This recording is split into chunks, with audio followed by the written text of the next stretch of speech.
de Jean-Pierre Farandou, le président de la SNCF. La grève à la SNCF est évitable, c'est ce que dit Jean-Pierre Farandou dans la Tribune dimanche. Il insiste sur le fait que les Français ne comprendraient pas une grève longue et dure en décembre pour des questions de salaire. Alors on rappelle que les syndicats de la SNCF appellent à une grève ce jeudi, le jeudi 21 novembre, pour dénoncer le démantèlement de Fret SNCF et l'ouverture à la concurrence, puis, si leur appel n'est pas entendu, une grève reconductible à partir du 11 décembre. On en parle avec notre invité Fabien Belladrouf. Merci d'être avec nous. Vous êtes secrétaire général adjoint du syndicat CGT Cheminots. Quand Jean-Pierre Farandou dit la grève à la SNCF est évitable, qu'est-ce que vous en pensez, vous ? Pour une fois, je pense que le syndicat Saint-Brieuc sera d'accord avec ses propos. La balle est dans son camp. S'il veut éviter la grève, il répond à nos revendications et elle s'arrêtera instantanément. Alors c'est pas vraiment ce qu'il dit aussi, puisqu'il appelle les syndicats à être du côté des Français, donc j'imagine à être aussi du côté des usagers en cette fin d'année. En disant ça, il jette un peu d'huile sur le feu. Il fait une opposition entre le quotidien des Français et le quotidien des cheminots, mais les cheminots sont avant tout aussi des Français qui sont confrontés aux mêmes problématiques. Et les cheminots n'ont jamais été opposés aux Français. Hein. Ça n'a jamais été le cas. On se bat aussi avant tout pour eux d'ailleurs. Est-ce que vous pouvez nous rappeler vos revendications ? Les premières revendications, elles sont simples. Hein. C'est l'arrêt du processus de démantèlement de Fret SNCF, qui au 1er janvier 2025 est totalement liquidé au profit de 2 entreprises privées. L'arrêt aussi du processus de filialisation des TER dans les différentes régions, qui n'est ni plus ni moins qu'un plan de dumping social déguisé. Et l'arrêt de l'éclatement SNCF au sein de réseau, qui voit aussi la multitude d'entreprises privées venir travailler sur les voies et créer toutes les conditions pour des problématiques de sécurité. Alors pour le moment, on a l'impression clairement d'être dans un bras de fer et pas sur une table de négociation. Du côté du gouvernement, par exemple, on dit qu'il n'y aura pas de moratoire sur la question du fret SNCF. On est clairement dans un bras de fer, puisque si on en arrive à cette grève ultimatum, c'est déjà que le processus de dialogue social il a échoué. Ça fait bien longtemps, je crois que la réunion a eu lieu le 29 octobre avec les différentes organisations syndicales.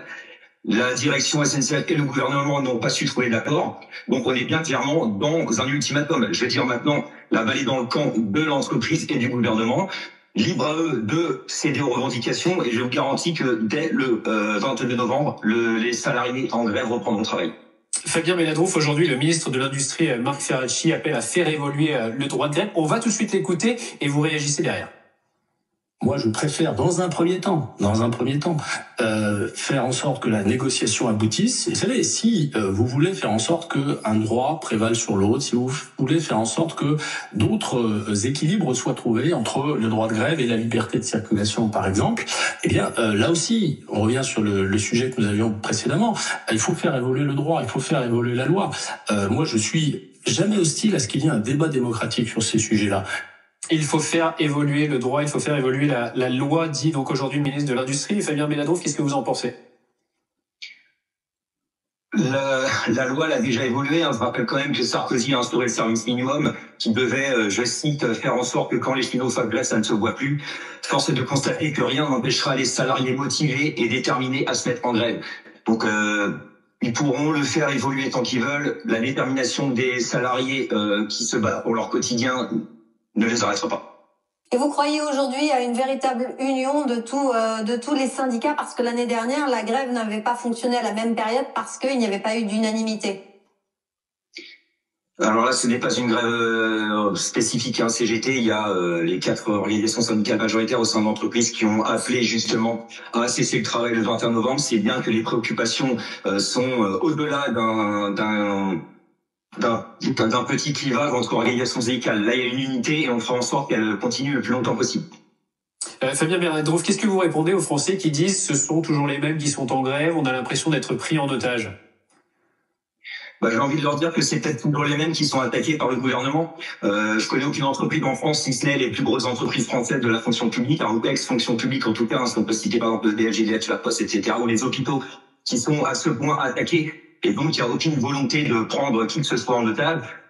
Comme je le rappelle, on a aussi des familles, nous sommes aussi des vacanciers potentiels en fin d'année.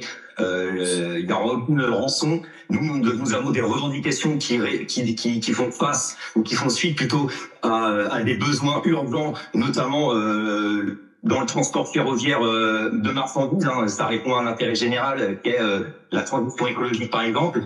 Donc non, il y a aucune crise de table. Moi, je vous garantis, et je vous le dis très tranquillement, que les voyageurs pourront aller dans les gares, qu'ils resteront ouverts, qu'il y aura des trains qui vont circuler. Maintenant, l'entreprise devra faire en sorte de remplacer les grévistes pour assurer un service minimum. Si elle n'est pas en capacité de le faire, ça pose aussi un problème peut-être de recrutement ou de manque de volonté des Français à venir travailler au sein de l'entreprise. Merci Fabien Melladou d'avoir été en direct avec nous. Les bisous.